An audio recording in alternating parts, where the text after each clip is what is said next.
Hi, and thank you for joining today's session. My name is Michelle Cordolfer. I'm the National Manager at Secured by Design and also the lead for our Secure Connected Device Accreditation scheme, covering any kind of Internet of Things connected products. And for those that who don't know who we are, our SBD is.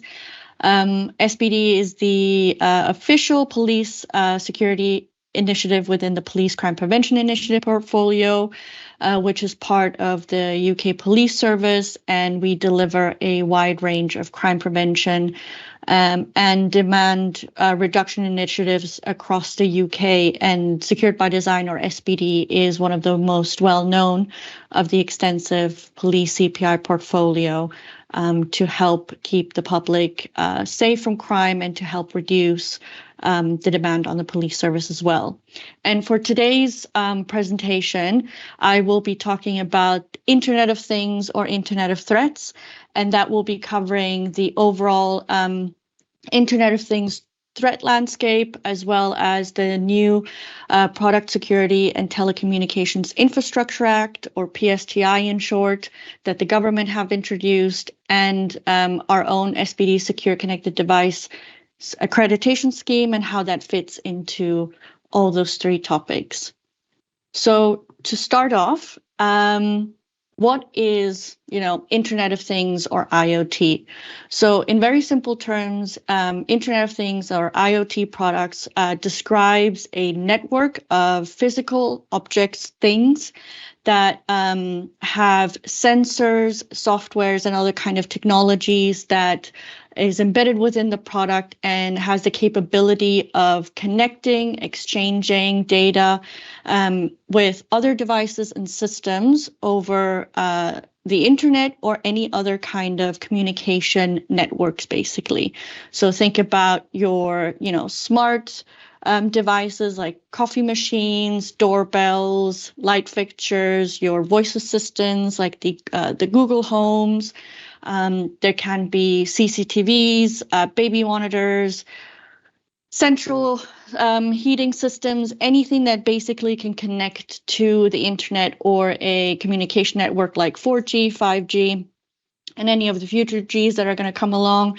That is what is in scope of an Internet of Things or an IoT. And what is important to note about the world of IoT is that currently we're kind of looking at about 35 billion internet connected devices around the world. And we've seen a huge increase specifically during the pandemic, where obviously a lot of us had to work from home and quarantine. And during that time, there was an increase in internet connected products being bought.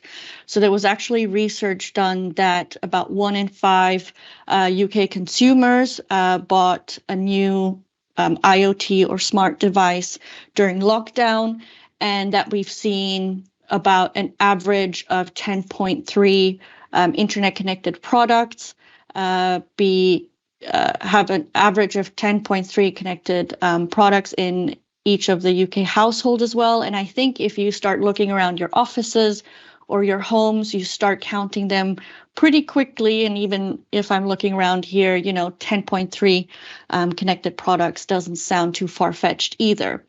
And with the increase of products and everyday products now becoming more connected to the internet and have a feature to be able to, connect with your phone or connect with another device like a home assistant where you can, ask for the lights to be turned on, etc. Everything is becoming quite smart. And more people are buying devices. There is a prediction by the National Cybersecurity Center here in the UK that globally the number of internet connected products can possibly increase to 75 billion by 2025. And so if you think about it, that's quite an insane amount of number. And while it is great to have a lot of automated and connected products to make life easier, there's also the downside with that. And Kaspersky did a research back in 2021 where they found in the first half of that year, there were about 1.51 billion attacks against IoT devices and smart internet-connected devices, which actually doubled from the year before because there's so many of them, and also because hackers and cyber criminals, for them, it's an absolute, field day, as a lot of these devices, unfortunately, do not have security really embedded within their devices. And that's something that we found quite frequently, as only 1 in 5 manufacturers really embed basic security measures within their connectable products. And that's also the reason why we've seen such a high increase in cybercrime being committed, especially against Internet of Things products, not only as the intended target, but also IoT devices are being used as a conduit to basically get to their intended target. So, for example, in 2021, which undertook a study where they created their own smart homes and included a lot of smart products within this home. And they actually found that within a single week, there were about 12,000 scanning or hacking attempts on those devices. And that just supports the fact that a lot of these IoT products that are out in the market have not been built safely. Manufacturers are not really prioritizing the security aspect of these devices and protecting their consumers from such products as well, from such attacks as well. And there's a misconception as well to think that IoT products are only or attacks against IoT products is just about, losing your personal information and putting it, for example, on the dark web or even on the normal internet, or that it's about losing financial information and financial loss from it. But IoT products are also being used for other nefarious and malicious purposes, such as burglary, theft, blackmail, harassment, stalking, because again, as I mentioned, IoT products are not just the intended target, but can also be used to commit those types of cybercrimes. So it's really, really important that IoT products have a level of security in there. And just to kind of give an example as well of how this can happen and why IoT products are used in these types of attack is, if you think about a lot of these smart devices will have default passwords in them, which are very, very commonly used, like admin or the word password itself or the number 12345, any easily obtainable password that can be found. Hackers knowingly exploit this kind of vulnerability. So to give you actual real life examples of how such an attack has occurred successfully is one example that I think is really the perfect way to really explain how a product which you would never think could be used in could be used in a cyber attack actually opens a huge gateway into information and data that hackers are looking for. So, for example, there was a North American casino that had a fish tank in the lobby of their casino. And this casino or this fish tank had a smart thermometer fitted into this aquarium. And the smart thermometer controlled the water temperature and the feeding of the fish. And this smart thermometer was also connected to the casino's Wi-Fi. And hackers found a vulnerability within the software of this smart thermometer. So they were able to hack into the smart thermometer, then jumped on the Wi-Fi that the smart thermometer was connected to, and then got access to the database of the casino, which held a lot of personal and financial information of high rollers, of those that spend quite a lot of money within the casino.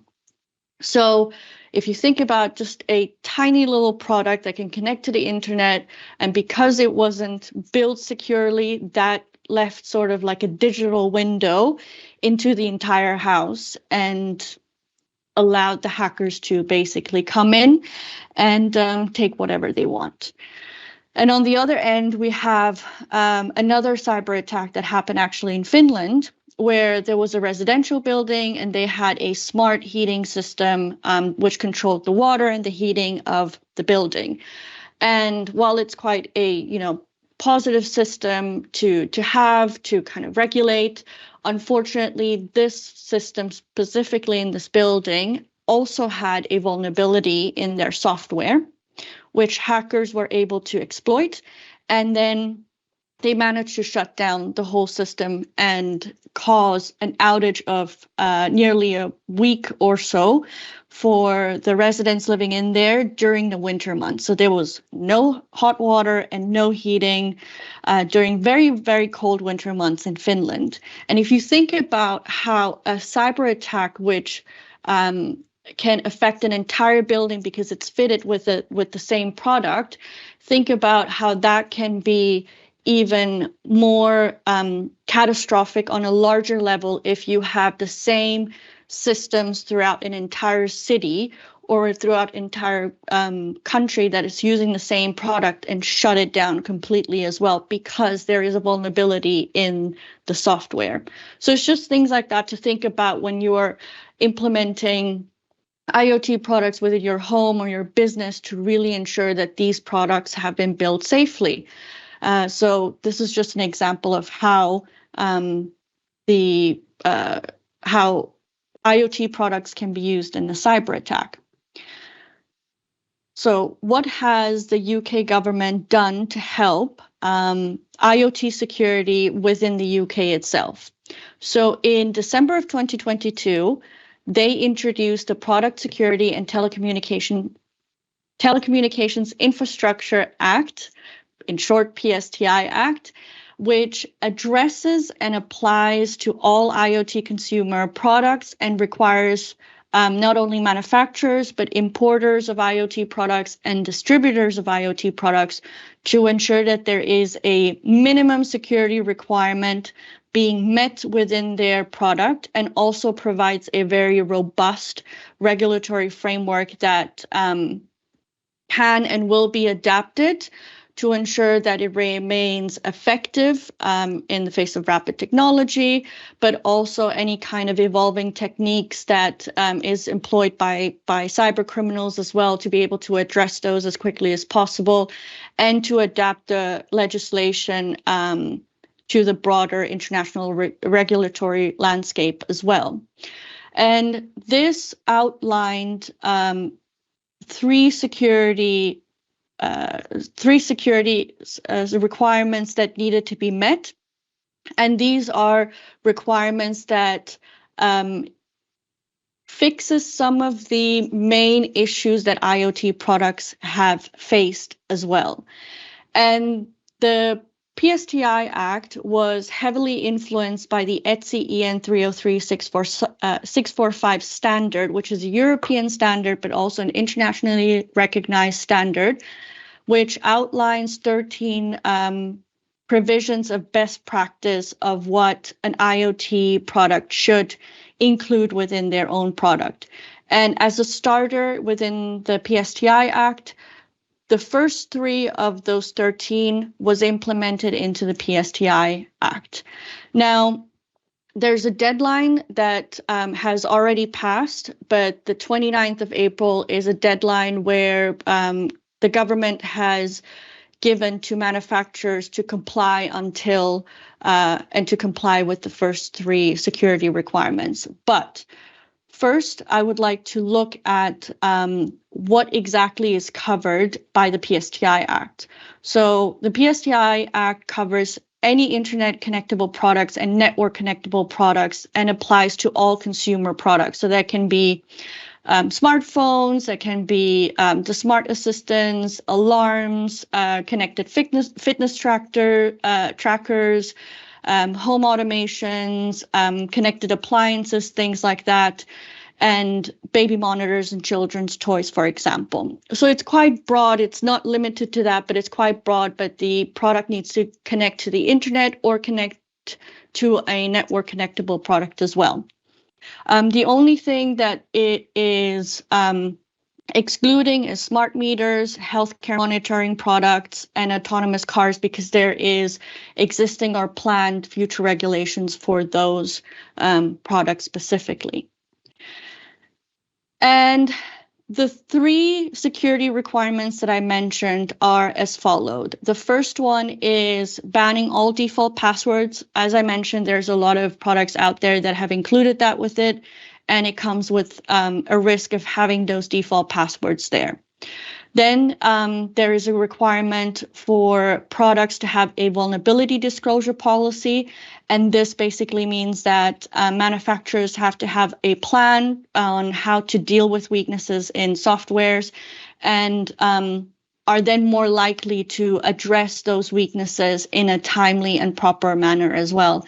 And the last requirement is being transparent about the length of time in which the product will receive security updates. So that means that software updates are created and released to maintain the security of the device throughout its declared lifespan. And there are potential plans in the future to include the other 10 provisions of the ETSI EN 303645 standard within the PSTI Act. But as a starting point, this is what the government decided to include, as these are also some of the easiest requirements to implement for manufacturers themselves as well. And as mentioned, the government in April 2022 announced that companies had a period of 1 year to implement these changes, and compliance was required by the 29th of April 2024. So the penalties are actually quite severe for non-compliance. So as mentioned, there is a very robust regime introduced in here where there is a range of actions that can be taken against companies who are not compliant by the 29th of April, which has already passed. The first three are the enforcement notices, so compliance notices, stop notices, and recall notices can be issued for the products. Then there's also the forfeiture of stock in the possession or control of the manufacturer, importer, or distributor, because as mentioned, those three are the affected group in this act as well. And probably the biggest penalty to come out of this is a monetary penalty, which are in line with the GDPR fines. So it's either £10 million or 4% of the company's global revenue, whichever is higher.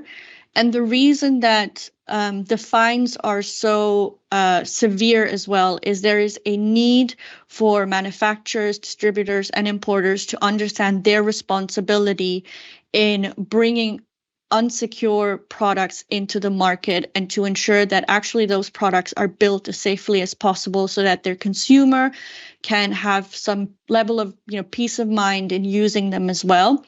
But it's also to reinforce the importance of strengthening that IoT security here in the UK. So that's why the penalties are quite hefty. Now, what has SPD done to support the government's new PSTI Act, and how are we helping manufacturers as well to become compliant with the PSTI Act and ensure that their products are built as safely as possible? So because as a result of the upcoming of the legislation that's already in place, we introduced the Secure Connected Device Accreditation, which was developed in consultation with the Department for Science, Innovation and Technology, DCIT, who actually have been pushing the legislation before it became a legislation as well.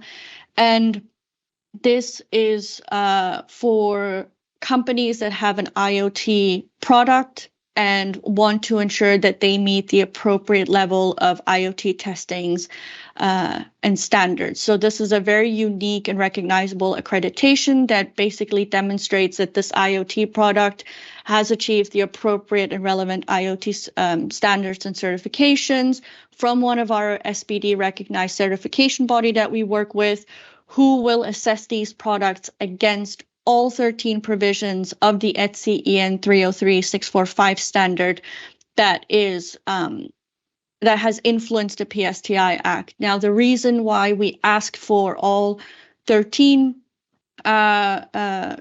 security requirements to be tested against is we know that the PSTI Act will be expanded at some point, and these are also minimum security requirements that any IoT product should already have, and it ensures that manufacturers are ready whenever the PSTI Act will be expanded as well to include the other security requirements.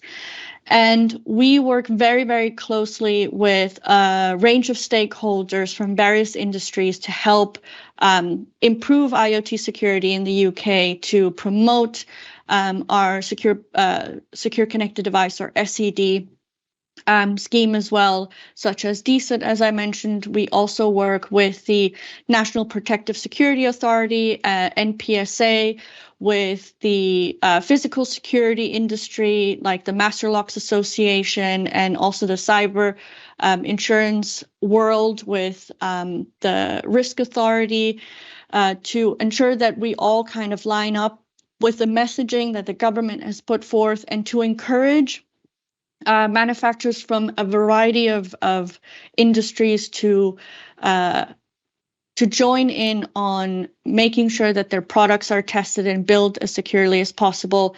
Nothing is unhackable, but we need to ensure that manufacturers are building it, so they're building this digital wall after wall after wall to try and make it as hard as possible for the hackers to be able to break through it as well.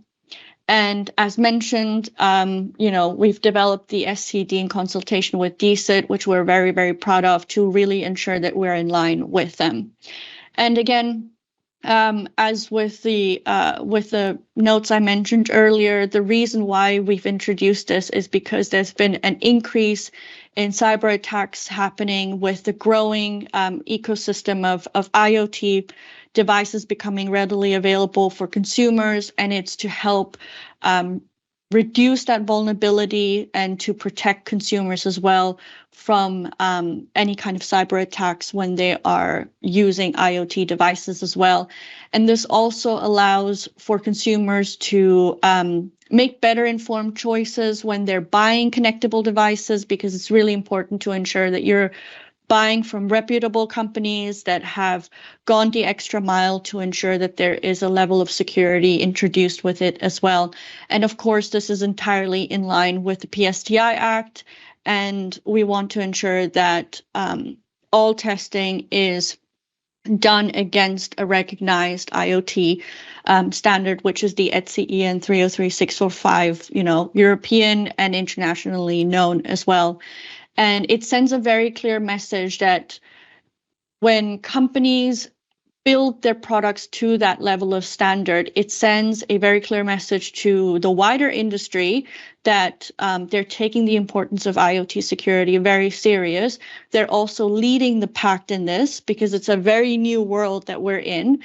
And it also shows that they're leading by example, by going through this process and obtaining the accreditation, the testings, the compliance with the PSTI Act as well.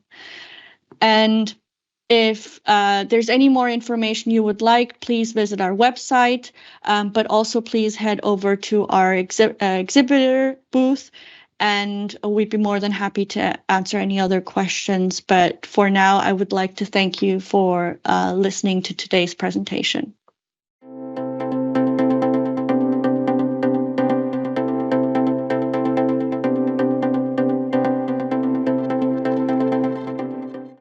Hi, Michelle. Thank you so much for delivering your presentation today for us.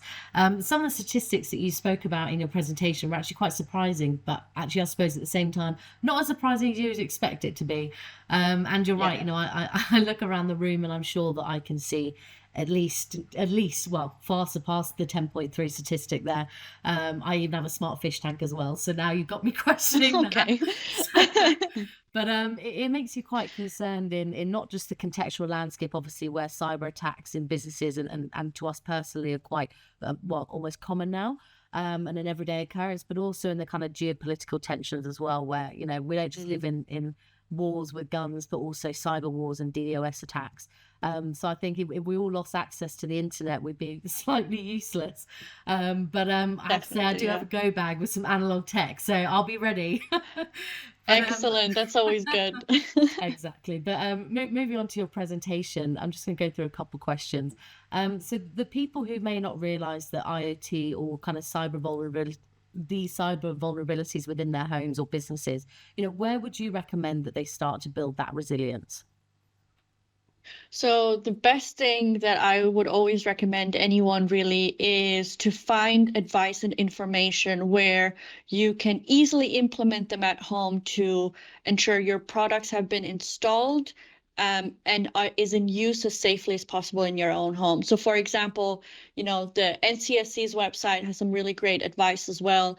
Our SPD website within the IoT section, you'll find free advice and sort of how to guides on what you can do to set up your IoT devices as safely as possible, to look at, having good password hygiene, to ensure that even your Wi-Fi router is set up properly and that you change your passwords on there as well, because I think most people don't realize that that's something they should be doing. How they can prepare themselves in case of ransomware attack, because that's even for consumers that are in businesses. A lot of businesses nowadays are facing ransomware attacks, so you kind of know what to do. And to inform yourself also about the types of cyber crimes that are happening. Like phishing emails is still one of the main methods used to try and, get into the system or get into the devices or get your information, etc. So it's about being aware of what is out there. What can you do to protect yourself? How can you spot some of these, malicious emails?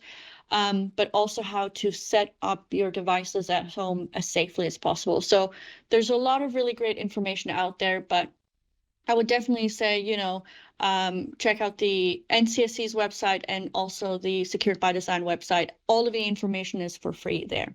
Yeah. Definitely, thank you. So you're saying that I've got to change my password from computer? No. Um, No, yeah. Well, I think luckily from the consumer perspective as well, there's a lot of these kind of devices or kind of applications that we use already have a lot of the security integrated. I mean, I think even something like gaming platforms, for example, use multi-factor authentication. So it's making sure that you actually, Yes. and even social media does as well, making sure that you actually accept these changes, security measures, and put them in place and enact them. So that's definitely some wise words there. And Yeah. obviously, you spoke for a section of your session on the PSTI Act and how it impacts the manufacturer. And as we're seeing this kind of transition of responsibility to the manufacturer, whereas previously it was very much centered around the end user. So it's great to see that responsibility kind of changing. And I'm interested to know if or how this impacts products that have already been released prior to the April deadline. So this will definitely impact them as well because again, it's about ensuring that any kind of product that is put out there is already complying with that with the three requirements set out in the PSTI Act. So there is very clear information even within the act. And there is an accompanying document called the PSTI regulations document, which is quite helpful as well. I would recommend everyone to read it because legislations are always difficult to read through with the, language that it uses, but any kind of product that they already have in stock will also be affected by this. So they need to ensure that everything is updated and has the appropriate level of security in place already. Definitely. And for those who are just maybe starting that certification or compliance process, to ensure that they are implementing everything correctly, what would you advise? So for within the PSTI Act, the first three security requirements, what they're asking for manufacturers is to basically self-comply in that sense. But I've seen a lot of manufacturers, a lot of companies really kind of struggle with that to really understand, well, what is it exactly that I need to do? How are the documents that I need to ensure are in place and basically are attached to the documents when we're selling them, etc. And the best place and best recommendation I can give is really to speak to certification bodies. And to start your journey is, come and contact us at SBD, where we can give you that information. We can tell you exactly where you need to go to get your product certified against the ETSI EN 303645 standard, ensuring that you're fully compliant with the PSTI Act, but also to do it in a way that's very cost effective, because it's fully understandable that, a lot of the certification process can be extremely expensive and kind of push away companies and saying, we don't want to do that. But there is really cost-effective solutions there to do it. And now, because there's a legislation there, you have to go through that level of, compliance as well. But the best way is to head to the website and contact the team as well to start your process and your journey, and we can help you with getting in contact with the right certification body, and then also get our accreditation to say, look, there is police police accreditation basically with your product. So that's the easiest way to do it. Yeah. Definitely. And obviously we've kind of analyzed the threat landscape when it comes to IoT, but there's also a lot of benefits. We're seeing in the security perspective, certainly, a lot of that the convergence and interoperability and the ability for collaboration between manufacturers. But what are some of the other kind of benefits that we see with IoT, not just from a business perspective, but also from, a consumer perspective? I mean, I talk more about sort of the not the negative side, I guess the more of the security side of IoT products. But I do think a lot of the smart products out there, it will help, secure your home life, your work life a lot more. It can You can use IoT products to make an entire city smart as well, to ensure that, for example, even in the transport industry, to ensure that everything goes smoothly. There's protection of the general public as well. Within your home, it's more automated. You can check up on whether or not, for example, if you've got a smart lock and it's a safely built, credited smart lock, um, to ensure that you have that level of safety within your own home to know, okay, everything's locked, everything's fine.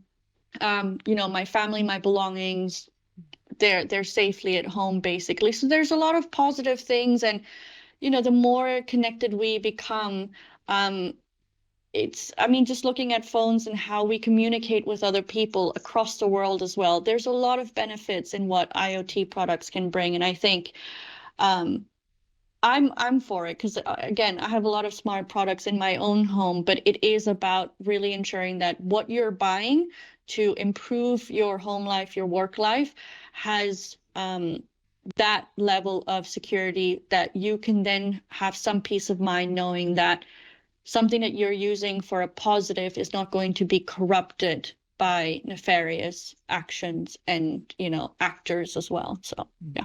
No, definitely. And just lastly, obviously, we spoke about the PSTI Act, but where do you see the kind of future legislative landscape changing? You were kind of alluded to a potential expansion in terms of the deadline. Yeah. So the way I see it is we're definitely going to be expanding well, the legislation will expand at some point to include more security requirements, because this is just a starting point. This is a um, you know, IoT and facing sort of the IoT challenges. It is quite new, even though we've had IoT products for quite a long time now.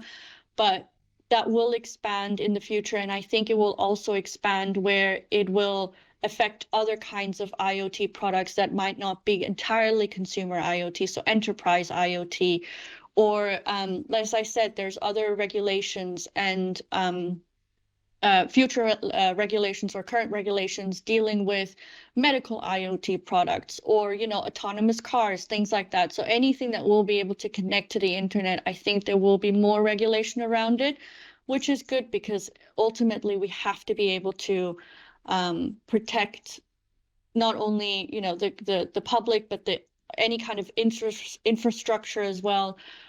Because as we can see, cybercrime is just going to grow and grow and grow, and we need to be right, up there in helping protect it. So I do think that that will expand, and we will see a lot of certification standards that have more dealt with the physical side of things that will be influenced heavily with the IoT regulations, because I think industries, governments, and leading experts are understanding that IoT is not just an element on its own. It influences quite a lot of other parts, other physical products. For example, smart locks are the perfect example. Locks were a physical thing before, now it's smart. So you need to look at how that product has been built physically and whether the IoT component is built safely as well. So there's going to be more of emergence in that in the future. So yeah. I think if anything scares me the most is the thought of self-driving cars.